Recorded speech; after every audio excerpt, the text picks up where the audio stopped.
Buenos días, hermanos y quienes nos vean por internet. Vamos a continuar esta mañana. Estamos en la cuarta enseñanza del primer mensaje a las 7 iglesias de Apocalipsis. Nos hemos extendido un poco más de lo que yo esperaba, pero creo que hay mucha enseñanza que podemos aquí ver en este mensaje de Cristo a la iglesia de Éfeso. Es un mensaje para esa iglesia local, pero es un mensaje para la iglesia de Jesucristo en todos los tiempos, y es un mensaje para cada uno en lo personal.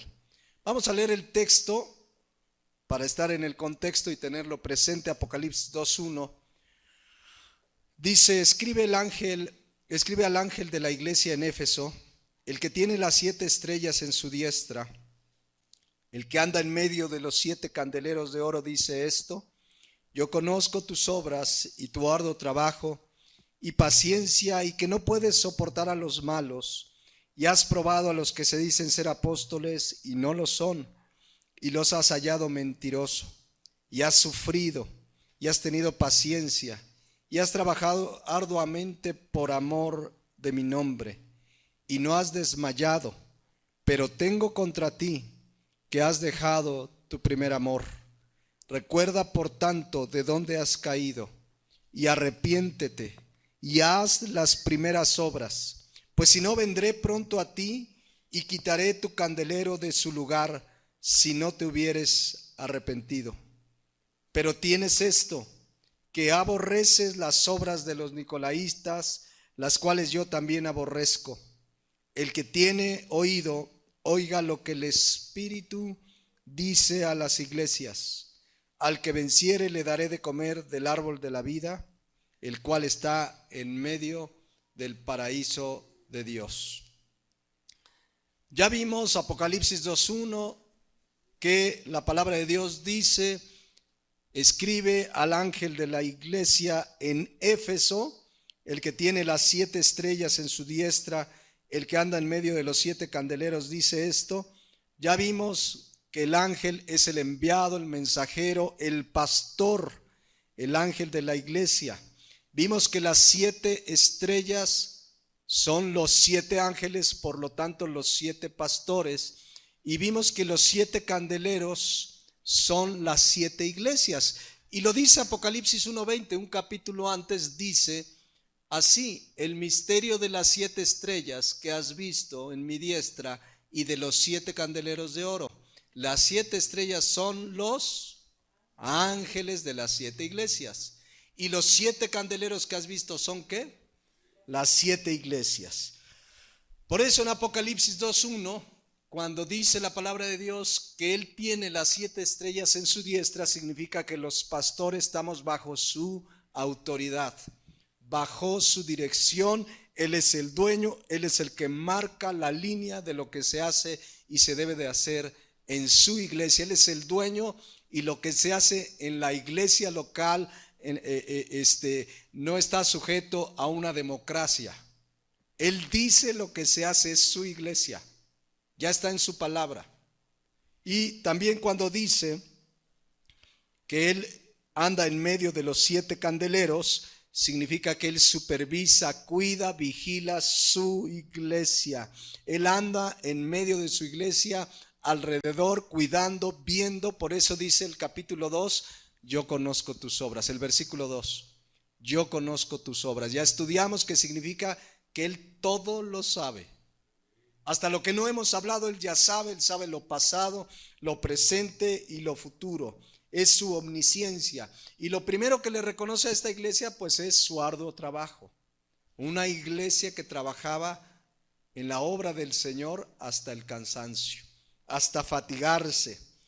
También vimos que obviamente el trabajo principal en la obra del Señor, pues es Marcos 16:15.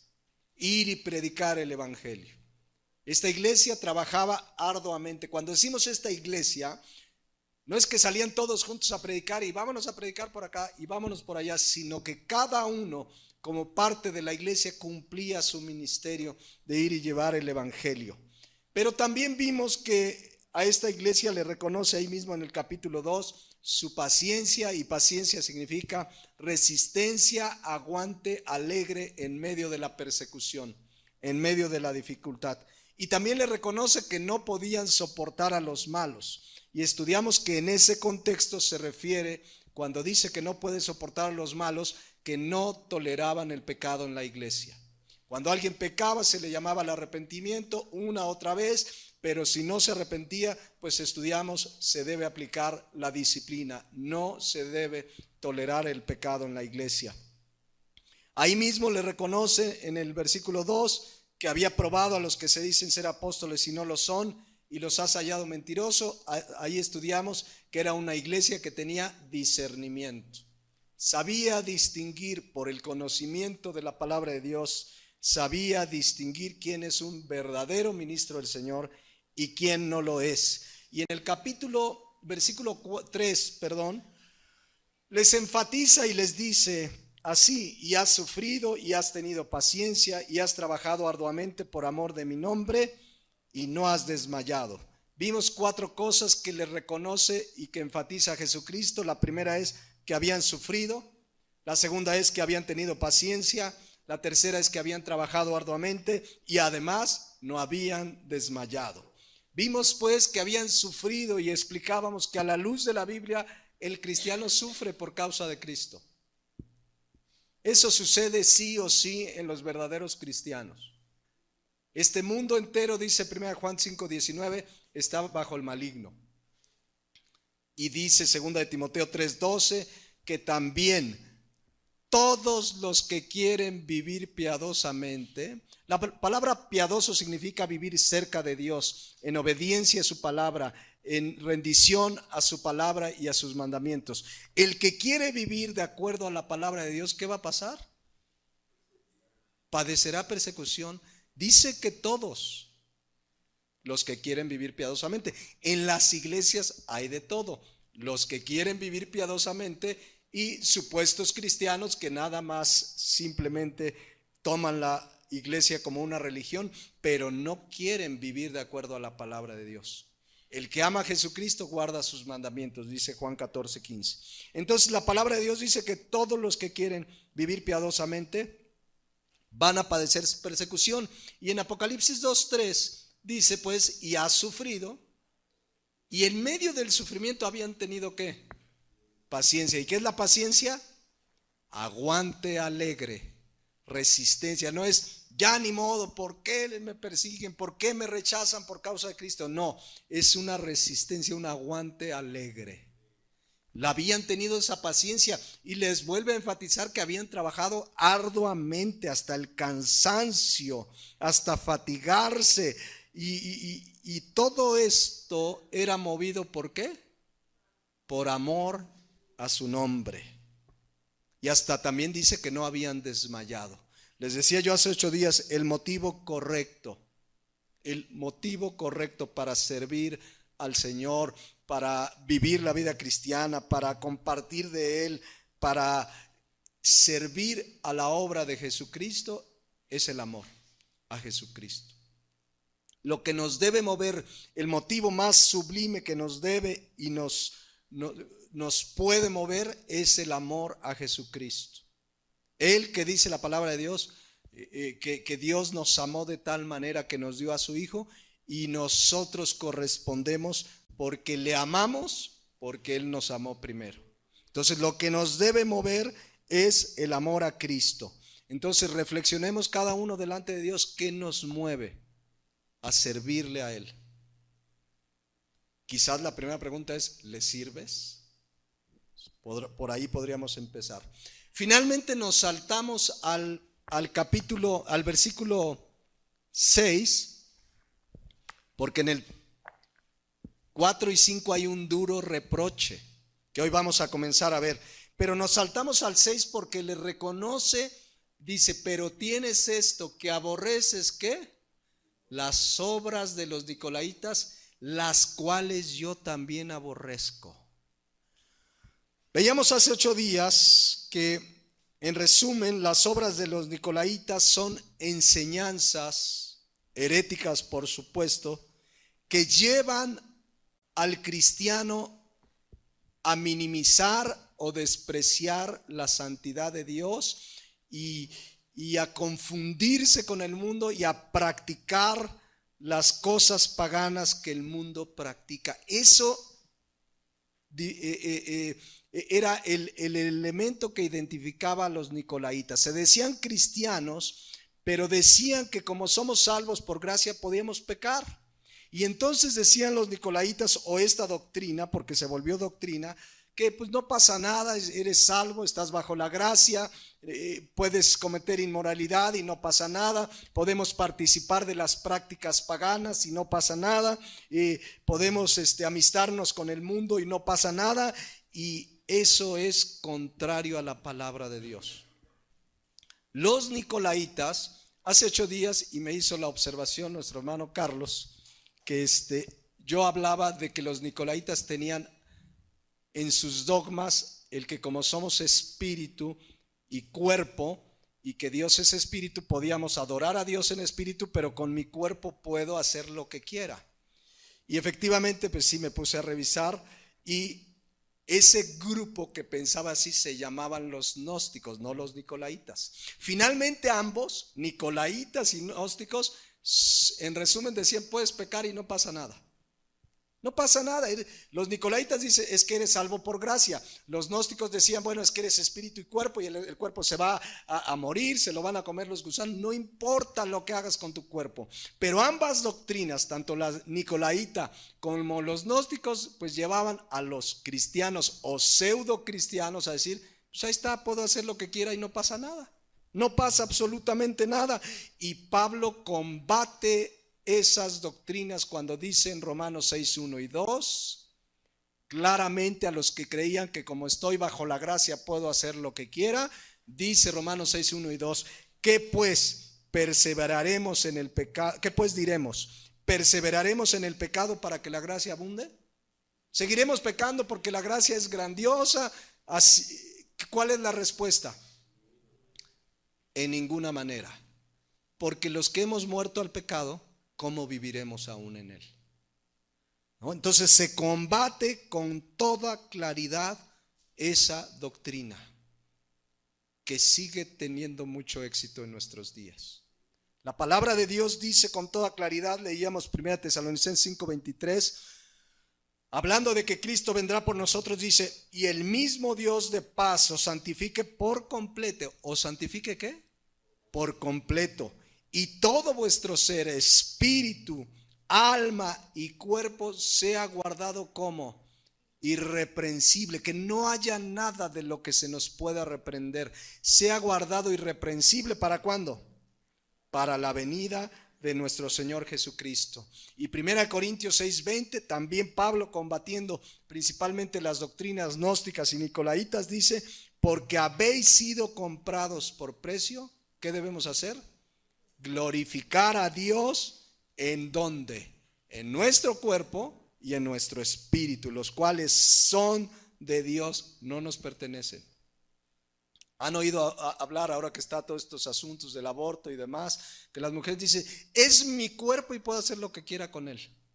No, no le pertenece, le pertenece a él, le pertenece a Dios. Y además, no solamente dañan su cuerpo, sino dañan un cuerpo adicional que tienen cuando están embarazadas. Entonces ellas dicen, puedo hacer con mi cuerpo lo que quiera. No, nosotros entendemos y vemos en la palabra de Dios que debemos glorificar a Dios en nuestro cuerpo y en nuestro espíritu. El asunto es que esta doctrina permeó de tal manera que muchos creyentes pues decían, entonces podemos pecar, y le daban vuelo y al alcohol y a las pachangas y al mundo, el mundo metido a la iglesia. Eso está sucediendo hoy. Estaba escuchando el otro día de un querido amigo que contaba de un pastor. Este pastor contaba de otro pastor aquí en México que recién dijo que Dios le reveló que podía tener más de una esposa, de una iglesia supuestamente cristiana. No estoy hablando de los mormones, no estoy hablando de esas sectas, no, de una iglesia supuestamente cristiana. Y entonces que Dios le reveló que ya podía tener más de una esposa. El único requisito es que pudiera mantenerlas. Entonces ya hay varios en esa congregación, comenzando por el pastor, que ya tiene más de una.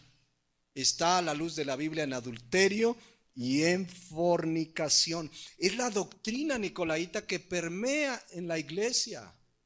Cuando vemos iglesias que ya aceptan como normal el homosexualismo, no pasa, aquí todos somos iguales, somos progresistas. Es que así como hay la corriente progresista política que apoya todo eso de la homosexualidad y el aborto y los matrimonios del mismo sexo, esa corriente progresista ya entró a la iglesia. Hay cristianos o iglesias que dicen somos iglesias cristianas progresistas. Yo tengo un conocido, iba a decir un hermano, pero bueno, ya platiqué con él hace tiempo y pues no, ya me doy cuenta a la luz de la Biblia que no lo es, pero él me decía que él pertenece a una iglesia cristiana progresista en Estados Unidos, que ya tienen pastoras, que ya tienen pastores homosexuales y que porque son progresistas, son una iglesia cristiana progresista. Esto es ni más ni menos que las doctrinas nicolaitas permeando en la iglesia de nuestro tiempo. ¿Qué debe hacer el cristiano con esas doctrinas? Apocalipsis 2:6. Aborrecerlas, que significa detestarlas, odiarlas, rechazarlas, esas prácticas y esas doctrinas. Pero además las doctrinas nicolaitas enseñaban también de que podíamos participar de las fiestas paganas del mundo y que no pasa nada. Podíamos amistarnos con el mundo. Cuando ya, ¿se acuerdan cuando se reunieron por primera vez los apóstoles para atender asuntos de la naciente iglesia en Hechos 15? Que empezaban, el problema que los llevó a reunirse es que decían si debían o no circuncidarse los gentiles recién convertidos, y llegaron a la conclusión, guiados por el Espíritu Santo, que no era necesario que se circuncidaran. Pero miren lo que sí se mantuvo vigente, dice Hechos 15:19. Por lo cual yo juzgo que no se inquiete a los gentiles que se convierten a Dios, sobre todo en el asunto de circuncidarse. Versículo 20, sino que les escriba que se aparten de las contaminaciones de los ídolos, de las fiestas paganas, de idolatría, de fornicación, de ahogado y de sangre. En este versículo vemos que sigue vigente pues la prohibición de comer sangre. La moronga, que todavía yo conozco quien dice que no tiene nada de malo, esto siguió vigente. Pero hoy vemos que la iglesia participa de fiestas paganas. Me enseñaron 2 videos recientes, porque había visto unos de años pasados, no, de este año, de 2 iglesias en Estados Unidos que hicieron en la reunión dominical su fiesta de Halloween. El pastor vestido de Drácula, las hermanitas del coro de Diablitas.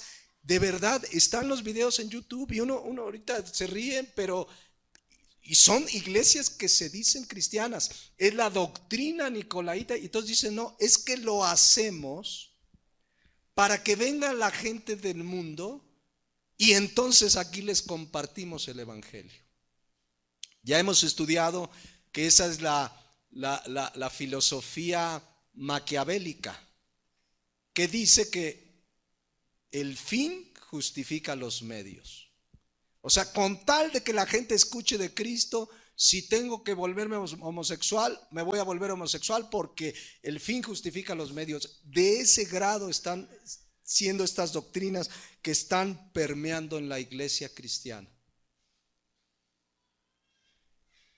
La Biblia nos habla de vivir en santidad. Por lo tanto, cualquier doctrina que rebaje en lo más mínimo la santidad que Dios nos demanda es una doctrina nicolaíta que Cristo aborrece. ¿Cuál es la santidad que Dios nos demanda? Recordémoslo en Primera de Pedro 1:15, Sari, 1:15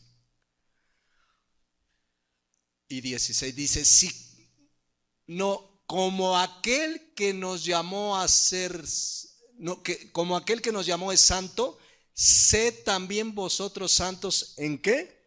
En toda vuestra manera de vivir, pues, porque escrito está, ser santos porque yo soy santos. Eso no ha cambiado. Esa es la santidad que Dios demanda. Llegamos a pecar, tenemos un abogado para con el Padre, a Jesucristo, podemos confesar nuestros pecados, pero la santidad que Dios me demanda no se ha rebajado en toda la Biblia jamás. Entonces cualquier enseñanza que diga, pues no es tan grave, mira, pues no pasa nada, caíste en adulterio, no pasa nada, robaste, no pasa nada, pues todos caemos, ¿quién no peca? Y empiezan ya a justificar el pecado. Son doctrinas nicolaitas. Por eso vemos que hoy tristemente en muchos púlpitos ya no se habla con claridad contra el pecado. ¿Por qué? Porque se vayan a incomodar los clientes. Porque así ven los pastores, muchos pastores a las ovejas, son mis clientes. Y pues al cliente lo que pida, a ver, ¿qué quieren que hable fuerte del pecado? No, pastor, algo motivacional. Bueno, el domingo les voy a traer una predicación motivacional. Y entonces son iglesias, yo les he llamado siempre iglesias tipo Walmart, que dicen, que en la realidad sucede otra cosa, ¿no? Pero dicen en Walmart que al cliente lo que pida. El cliente tiene la razón. Entonces un ministro del Señor debe hablar con claridad y firmeza contra el pecado. No se debe tolerar en la iglesia que se rebaje el mensaje de santidad al que Dios nos ha llamado. A ser santos porque Él es santo. Y cuando alguien cae en pecado, se le exhorta que se arrepienta, se aparte. Dios lo perdona, Dios lo restaura, pero ese es el mensaje para la iglesia: ser santos porque Él es santo. Pero hoy te dicen, es que ese pastor habla mucho contra el pecado, y le llaman a quien habla de santidad y contra el pecado, ¿saben cómo les llaman? Legalistas. No seas legalista. Es que eres cuando legalismo no tiene nada que ver con eso. Legalismo es atribuirle a las formas un grado salvífico. Por ejemplo, les voy a explicar qué es legalismo. En ciertas iglesias dicen que la mujer no debe usar pantalón, que porque la Biblia dice que no se vista como hombre, aunque cuando decía eso ni siquiera existía el pantalón. Entonces, no tiene nada que ver. Entonces llegan a tal extremo legalista que si ven a una mujer en pantalón dicen no es salva. Entonces ya le están atribuyendo a las formas algo salvífico. Eso es el legalismo. Pero llamar a los creyentes a la vida santa que Dios demanda no es legalismo, es predicar la palabra de Dios. Por eso, todo pastor, todo ministro que no exhorte con claridad y firmeza a la iglesia a vivir en la santidad que Dios nos demanda, ese es un ministro nicolaita. Y se ha rebajado, por eso en nuestro tiempo, el mensaje del evangelio.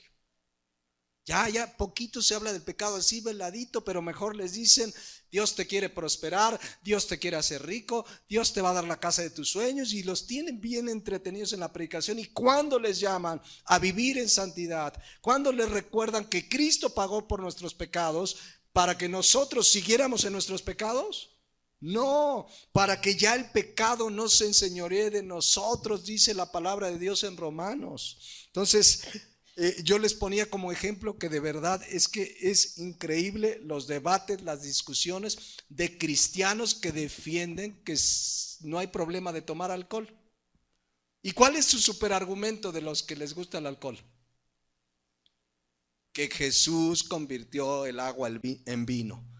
Para empezar, dice que la convirtió en vino, no en cerveza, ni en tequila, ni en whisky, ni en ron, ni en... ¿qué otra bebida hay? Y ya estudiamos, de acuerdo a la palabra de Dios y al contexto histórico, la clase de vino de la que se hablaba ahí sin fermentar.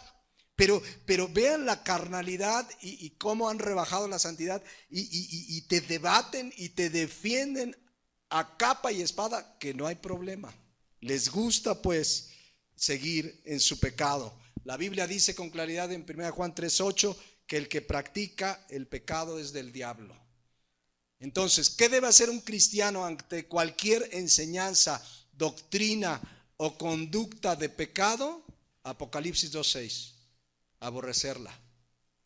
La doctrina, las enseñanzas, las conductas de pecado, igual que Cristo las aborrece. Bueno, esto es lo que Cristo le reconoce a esta iglesia. Pero, porque así empieza Apocalipsis 2:4, hay un pero, y es un pero del Señor. Vean lo que les dice: pero tengo contra ti que has dejado tu primer amor.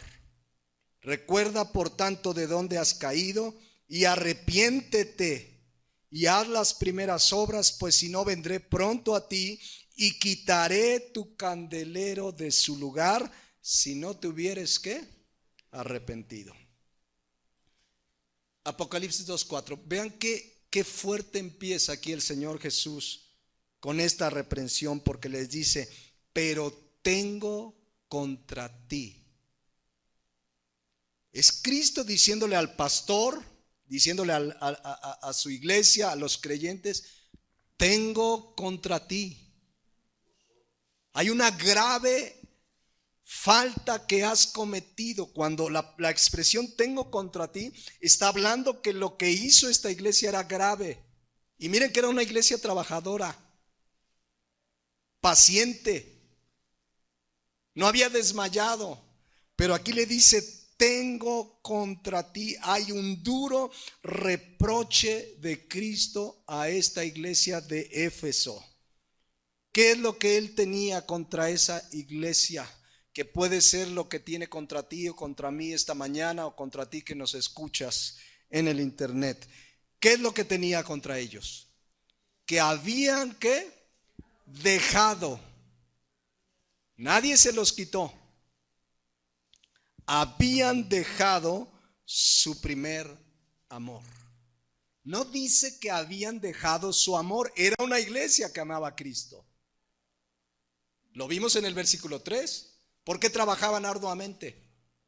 ¿Por qué tenían paciencia? ¿Por qué habían sufrido? Por amor a su nombre. ¿Pero qué habían dejado? Su primer amor. Miren, para empezar,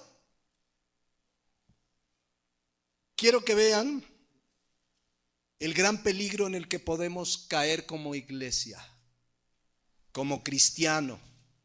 Tú, yo en lo personal, o una iglesia. Aquí el mensaje era al pastor y a la iglesia.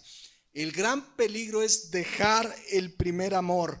Puede llegar un momento en la vida de una iglesia local, en la vida tuya o en la mía, en que dejemos nuestro primer amor.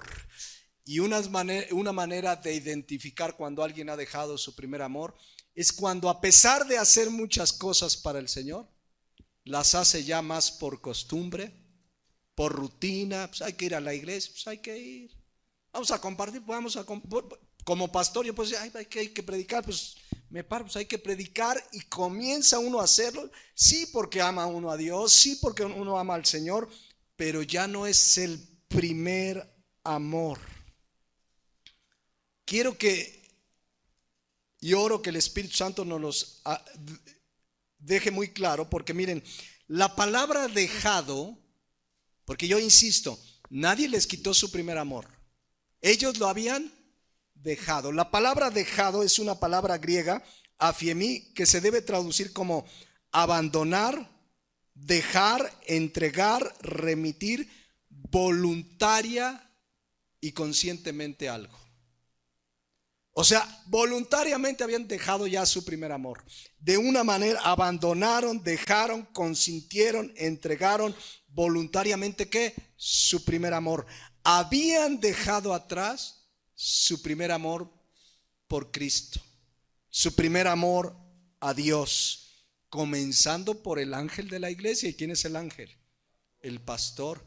Y también la iglesia habían dejado su primer amor. ¿Qué significa que habían dejado su primer amor? Porque sí amaban a Cristo. Lo vimos en el versículo 3. La clave está en la palabra primer. Y la palabra primer en el griego es una palabra griega protos. Y significa lo primero en lugar, tiempo y circunstancia, lo que está por encima de todo. ¿Han visto que en los concursos, no sé, las olimpiadas, a dónde ponen el primer lugar? Abajo en el escalón, ponen una como tarimita, ¿no? ¿Quién va hasta arriba? El primer lugar. De ahí viene protos, el que está hasta arriba, el que es lo primero, el que es el más importante. La palabra protos significa también el que está por encima, el que es lo principal, lo primero en orden, lugar e importancia. Y mi amor a Dios debe ser lo primero en lugar, orden e importancia. Si algo o alguien le quita ese lugar que le corresponde a Dios, es cuando empiezo a dejar mi primer amor. Sí lo amo, pero amo otras cosas más. Esta iglesia trabajaba arduamente, pero lo movía así el amor a Cristo, pero ya no era su primer amor, ya no era lo más importante lo que los movía. Lo que te debe mover a ti y a mí a servir a Cristo, a vivir la vida cristiana, a compartir el evangelio, a venir a la palabra de Dios, a congregarte, a estar con los hermanos, es el amor a Dios por sobre todas las cosas. Claro, sabemos que cuando una vida cristiana deja de orar, deja de venir a la palabra, cuando alguien, contrario a lo que dice Gálatas 5:16, no anda en el espíritu, sino satisface los deseos de la carne, son formas en las que comenzamos a desbancar a Cristo del primer amor. Sí lo amamos, pero ya no es el primer amor. Cristo le dice: me amas, pero ya no soy lo primero en tu vida. Lo que te mueve no es el amor a mí. A lo mejor te congregas, pero ya vienes más por costumbre. ¿Cuántos hoy se reúnen en las iglesias más por costumbre que por amor a Dios, que porque es su primer amor? Cuando servimos a Dios, pero ya es la costumbre, hemos dejado el primer amor. Ay, vamos a compartir el evangelio. Ay, voy a leer la Biblia. Ay, vamos a la iglesia, hasta te pesa. Esa es una persona que ha comenzado a dejar el primer amor, y aunque haga muchas cosas para el Señor, se vuelve mero activismo religioso. Cuando no es el primer amor lo que nos mueve. Por eso yo enfatizo, Cristo le dice: tengo contra ti, es algo grave. Por eso estudiaremos la semana entrante el versículo 5, donde le dice: arrepiéntete. ¿De qué se arrepiente uno? De algo que es pecado. Dejar el primer amor es ¿qué? Es un pecado. Y dice la Biblia que Cristo dice: tengo contra ti, que has dejado tu primer amor. Es muy grave. Aunque hagas muchas cosas para mí, como lo había hecho la iglesia de Éfeso, se fatigaba por trabajar en la obra, sufría, pero ya Cristo no era lo primero en su vida, su amor a Cristo. Y cuando ya no nos mueve ese primer amor, hemos dejado nuestro primer amor. Pregunto nuevamente: ¿cuántos no se reunirán en su iglesia hoy más por costumbre?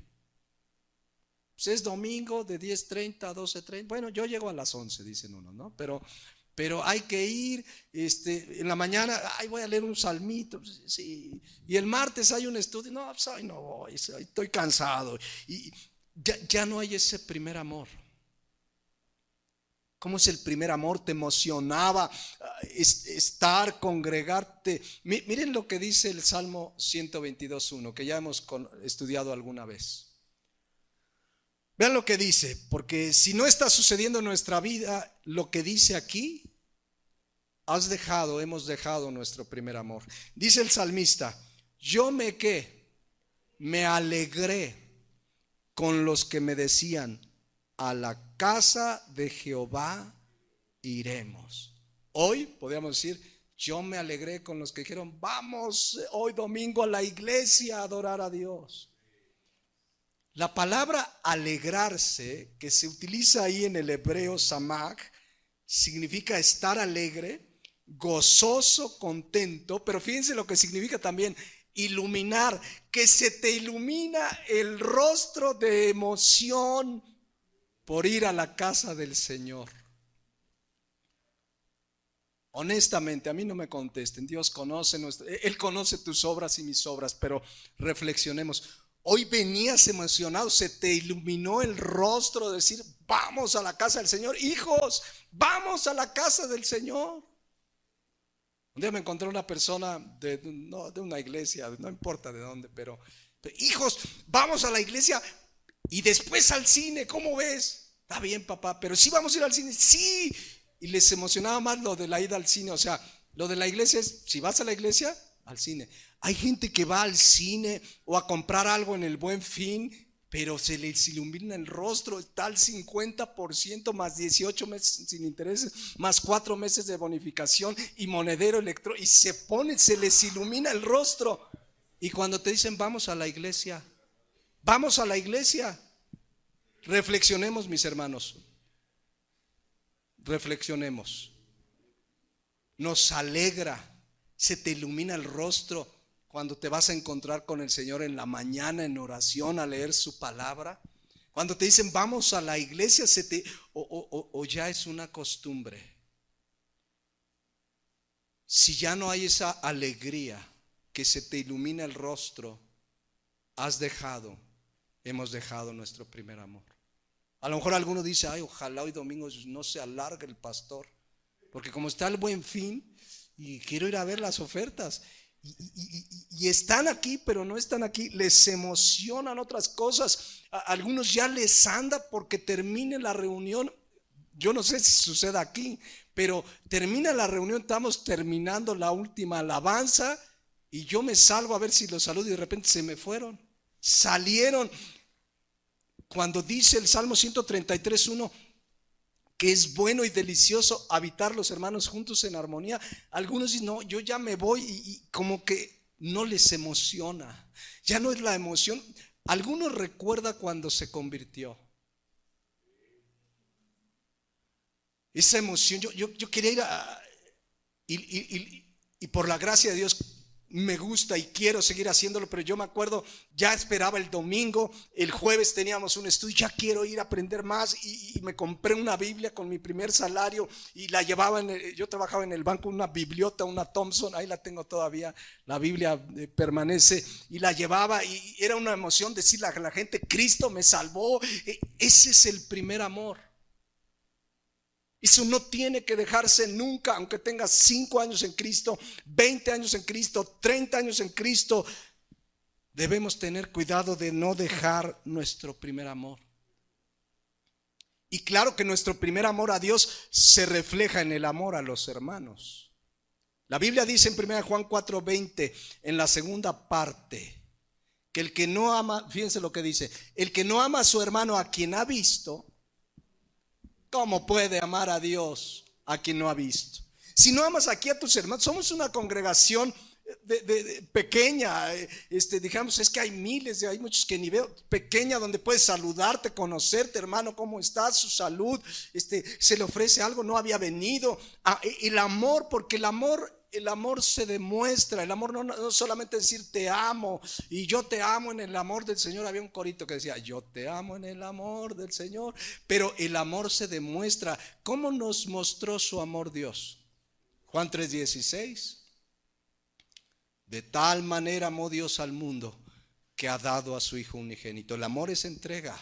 Romanos 5:8, mas Dios muestra su amor para con nosotros. Fíjense cómo lo mostró, en que siendo un pecadores Cristo murió por nosotros. Entonces yo regreso al Salmo 122, versículo 1. Honestamente, ¿te alegra, te emociona, se te ilumina el rostro cuando te vienes a congregar con los hermanos? Miren, la verdad es que publico muy poco en redes sociales, un versículo al día, muy poco estoy en redes sociales, pero de pronto, sí me ha tocado ver, en lo poco que estoy, gente que pone emocionada. aquí saliendo a mi viaje a no sé dónde, o aquí con mi nuevo vestido, o aquí con tal cosa, y publican lo que les emociona. Pero no he visto a nadie que diga, aquí rumbo a la iglesia. No lo ponen. O aquí en la premier de la película Tarzán 8, no sé cuál vaya, ¿no? Y lo publican con una emoción. Si les emociona congregarse, publicar aquí saliendo de alabar a mi Dios con los hermanos. De verdad reflexionemos, mis hermanos, porque por sus redes los conoceréis. Porque las redes habla de lo que somos, los que escriben. Claro que sí, podríamos decirlo así.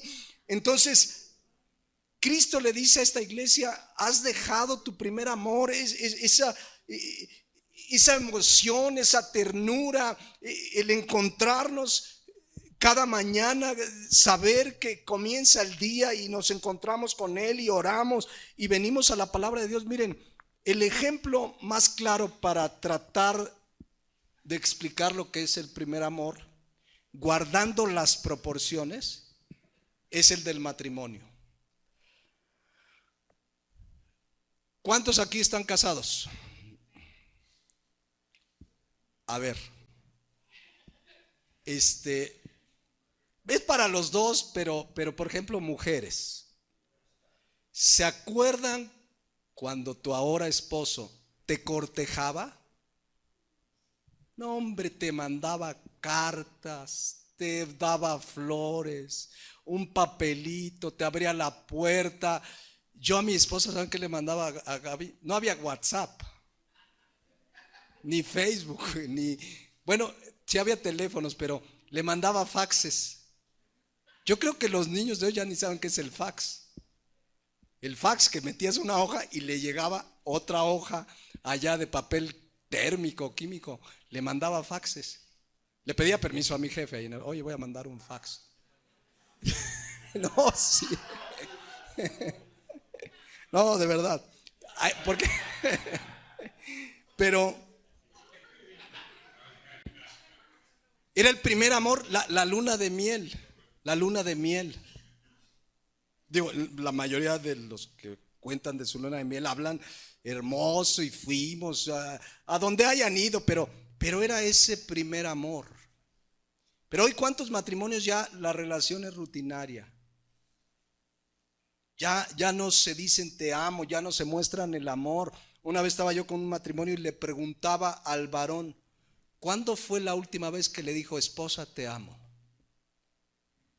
Y él se quedó pensando, pero la esposa me dijo, yo creo que en los últimos 5 años no me lo ha dicho. Así cuando la Biblia dice en Efesios 5:25, maridos, amad a vuestras mujeres. ¿Y de qué manera debemos amarlas? Como Cristo a la iglesia. Dice Colosenses 3:19, maridos, amad a vuestras mujeres y no seáis ásperos con ellas. La palabra ásperos, picraíno, en el griego significa amargo, significa áspero, duro. Podemos traducirlo como descortés, desatento, grosero. Pero cuando te estaba cortejando no hacía eso, ¿no? Entonces, si no se cuida el amor, se enfría. Entonces, yo les puedo preguntar aquí a los varones o a las mujeres, porque es para los dos lados, porque también las mujeres, ¿no? Pero siempre el varón, pues al habernos dado Dios la posición de cabeza, ya hablamos que el varón debe ser caballeroso, bíblicamente, no es un invento de los buenos modales del ser humano. En la Biblia habla del ser humano caballeroso, etcétera, pero también la mujer ama a Dios. Pero si yo les preguntara a los varones, ¿aman a sus esposas? Pues todos van a decir sí. O a las mujeres, ¿amas a tu esposo? Sí. La pregunta es, ¿sigue siendo ese amor de cuando se conocieron? O es más, ¿ha crecido? Ahora yo puedo preguntar, ¿aman a Dios? ¿Amamos a Dios? Y todos vamos a decir, pues, pastor, pues, amamos a Dios. La pregunta es, ¿sigue siendo nuestro primer amor? Donde te emocionas, quieres estar. Dice la Biblia que Cristo es el esposo. Qué hermosa figura el matrimonio. Quieres estar con el esposo. El esposo, el matrimonio, la figura tan hermosa que presenta la Biblia de nuestra relación con Cristo. Es una hermosa figura y finalmente sabemos que va a haber unas bodas, ¿no? Dice Apocalipsis 19:7. Gocémonos y alegrémonos y démosle gloria porque han llegado, ¿qué? Las bodas del Cordero. Cuando llegue ese día, ¿cuántos ya están emocionados? Pero ya es el esposo Jesucristo. Nada más estamos esperando ese evento. Ya deberíamos tener esa relación. Pero además dice ahí, gocémonos, alegrémonos y démosle gloria porque han llegado las bodas del Cordero y su esposa, ¿qué? Se ha preparado. ¿Cuántos se están preparando para ese día? En su relación con Dios, en servirle, en cuidar su comunión con Él, su intimidad profunda, porque habla de un matrimonio. Si hay algo, lo más íntimo entre un hombre y una mujer es el matrimonio, la intimidad. Por eso Dios pone, para que nuestra mente comprenda su relación de Cristo con la iglesia, es un matrimonio, porque es lo más íntimo. Pero algo pasó, Apocalipsis 2:4. Se enfrió su amor, su primer amor con Cristo. Entraron como muchos matrimonios en crisis. Y el asunto es que Cristo dice: tengo contra ti. O sea, es algo grave. Cada quien reflexionemos delante de Dios. ¿No será que hemos dejado nuestro primer amor? Es algo serio. Yo quiero insistir en eso porque Cristo dice: tengo contra ti. Estoy contra ti porque has dejado tu primer amor. Porque ya no soy lo primero. Es como un matrimonio. A ver, en un matrimonio, para la esposa, después de Dios, por supuesto, ¿quién es su prioridad? El esposo. Para el esposo, después de Dios, porque Él es protos, el primero en lugar, tiempo e importancia. Por eso dice Mateo 6:33, busca primeramente el reino de Dios y su justicia. Cuando dice Mateo 6:33, primeramente utiliza esa misma palabra, protos. Bueno, después del protos, que es Dios, ¿quién es tu prioridad y mi prioridad como esposos? La esposa. Pero a mí me ha tocado preguntarle generalmente a mujeres casadas, aunque me ha tocado con varones que tienen hijos, que dices: después de Dios, ¿qué es lo más importante para tu vida? Mis hijos. No quiere decir que no tienen importancia y que hay hijos, ahí se ven. Tenemos que cuidarlos, educarlos, instruirlos en la palabra. Tenemos la responsabilidad de presentarles el evangelio, de enseñarles el camino de la palabra de Dios. Pero nuestra prioridad es el esposo y la esposa. Entonces, ¿por qué muchos matrimonios andan mal? Porque ya no es su prioridad el esposo. Porque ya no es su prioridad la esposa después de Dios. Tienen muchas prioridades. A grado tal llega el orden de prioridades que hay hombres que antes que la esposa está su carro. No, de veras. De verdad que me tocó tratar un caso de una persona, una mujer estaba enferma. Y le decía a su marido: llévame aunque sea con el Simi. Ándale, llévame con el Simi. No hay dinero ahorita. Pero dice: mire, su carro lo encera, se descompone y al taller, llantas nuevas. Dice: a mí ni al doctor Simi.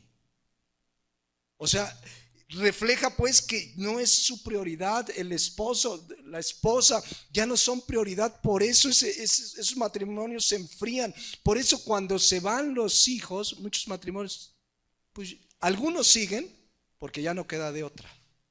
Pues hay para aparentar. Pero ya no tienen vida matrimonial porque descuidaron su primer amor. Bueno, regresando al punto importante. Así sucedió con la iglesia de Éfeso.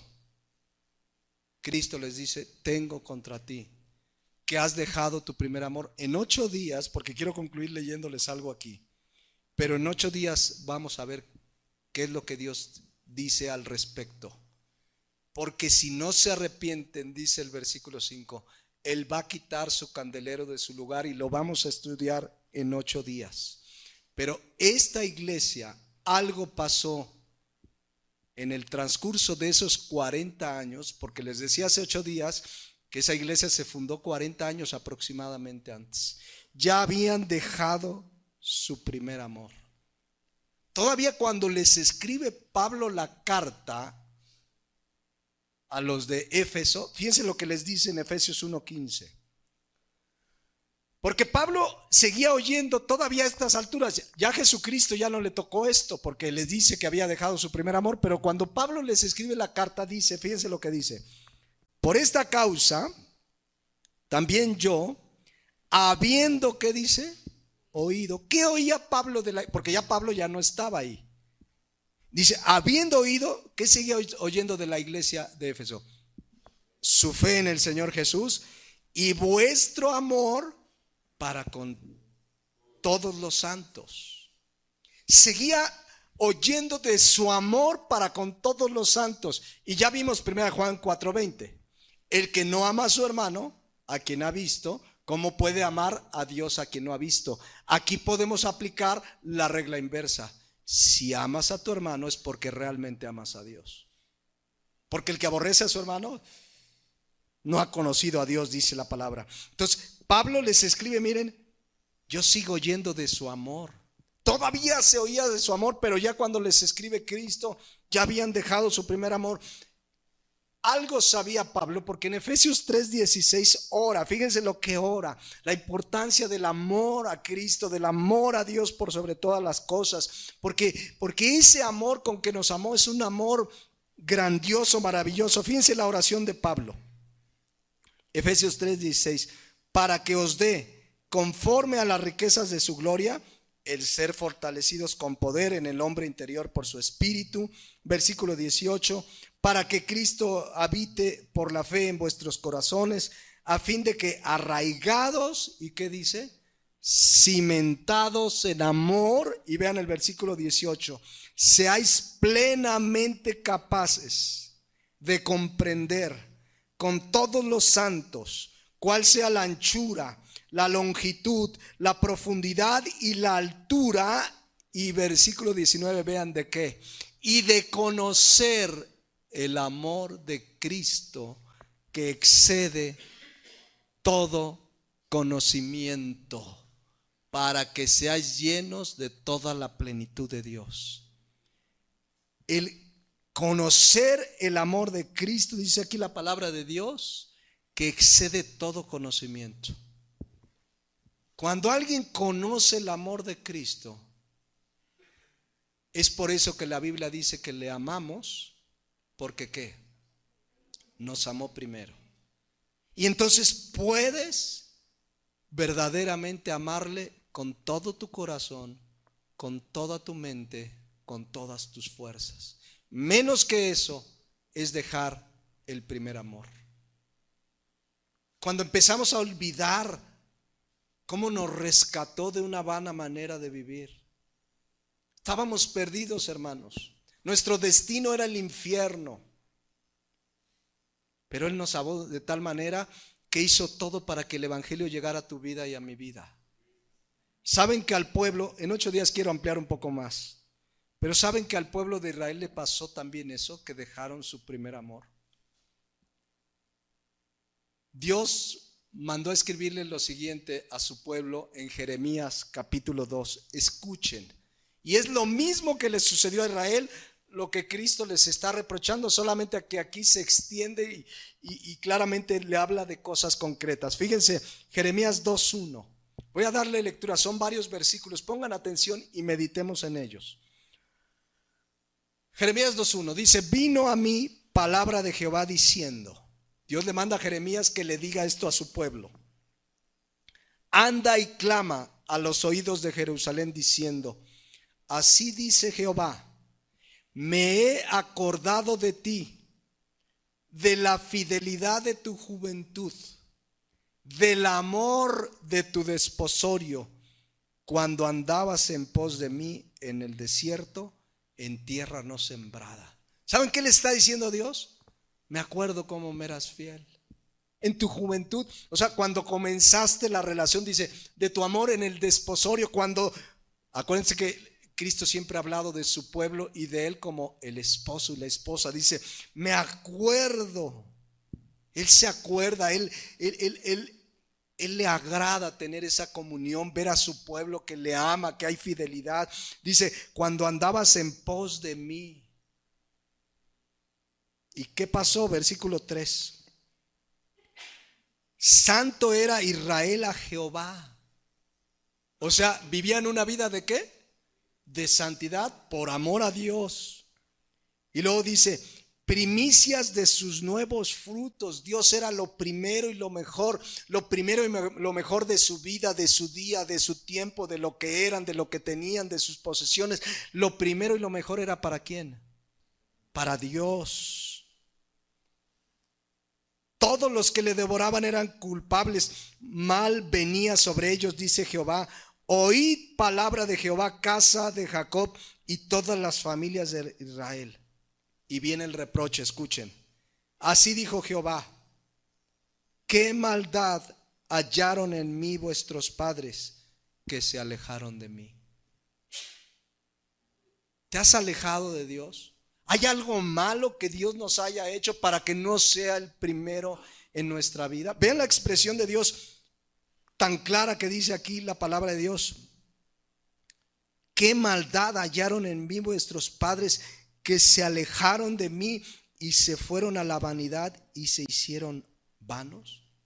¿Hay algo que Dios nos haya hecho para que ya no merezca ser el primer amor? Si lo único que ha hecho es bendecirnos, darnos su perdón, la vida eterna, su gracia, su misericordia. ¿Qué mal he hecho yo? Dice, para que se alejaran de mí. Versículo 6. Y no dijeron: ¿dónde está Jehová que nos hizo subir de la tierra de Egipto, que nos condujo por el desierto, por una tierra y despoblada, por tierra seca y de sombra de muerte, por una tierra por la cual no pasó varón ni habitó hombre? ¿Saben qué significa eso? Se olvidaron de dónde lo sacó. No se acordaron. Que nunca se nos olvide de dónde nos sacó, mis hermanos. Cuando tenemos presentes su amor, su gracia, estábamos condenados, no teníamos esperanza, andábamos, como dice Efesios, sin Dios, sin esperanza, sin nada en este mundo, y Él nos amó. Que nunca se nos olvide. Y aquí se les había olvidado cómo los había sacado, dice la palabra de Dios. Y siguiente versículo dice: y los introduje en tierra de abundancia, para que comiese su fruto y su bien, pero entrasteis. Fíjense, Dios les dio la tierra prometida y contaminaste mi tierra e hiciste abominable mi heredad.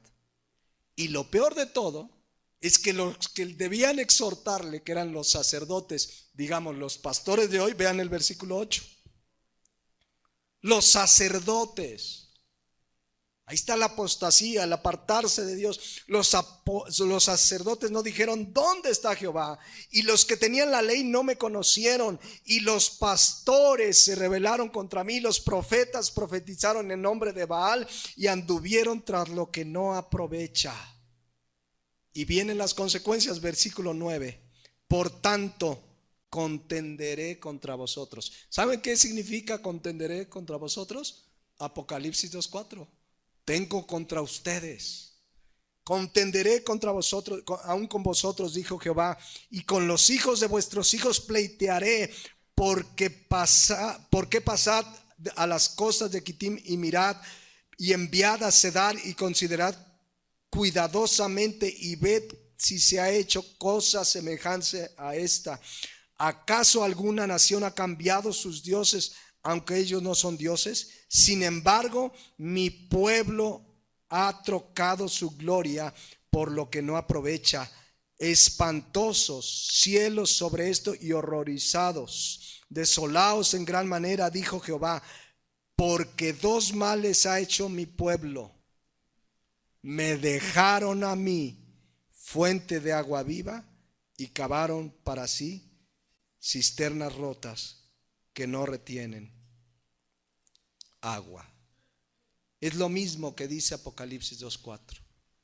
Cuando comenzamos a olvidarnos de dónde nos rescató, cuando no me emociona encontrarme con Él, leer su palabra, si me emociona más el cine, el mundo, las cosas de este mundo que Dios, Hemos dejado nuestro primer amor. Es muy triste ver padres de familia que son los primeros que en lugar de animar a sus hijos, vamos a la iglesia y vamos a llegar temprano y vamos a gozarnos y vamos a ir al cine, papá, pues no sé, pero lo importante es adorar a Dios, eso es lo importante, vamos a gozarnos con los hermanos, vamos a estar juntos los hermanos en armonía, que hay ese gozo porque amas a Dios, porque es tu primer amor. Pero si hemos dejado de emocionarnos con nuestra comunión con Dios, con congregarnos, si algo hay más importante, hemos dejado nuestro primer amor. Yo quiero terminar por hoy. En 8 días vamos a continuar porque es amplio esto. Todavía hay algo que ver aquí de Apocalipsis 2, 4 y 5. Pero quiero invitarlos a que cierren sus ojos y meditemos personalmente cada uno delante de Dios. Y aún como congregación, es un gozo, una alegría encontrarte cada día con Cristo en oración, o ya ni te encuentras cada día con Él. Es un gozo, es una alegría, una emoción meditar en su palabra todos los días, o ya ni meditas en su palabra.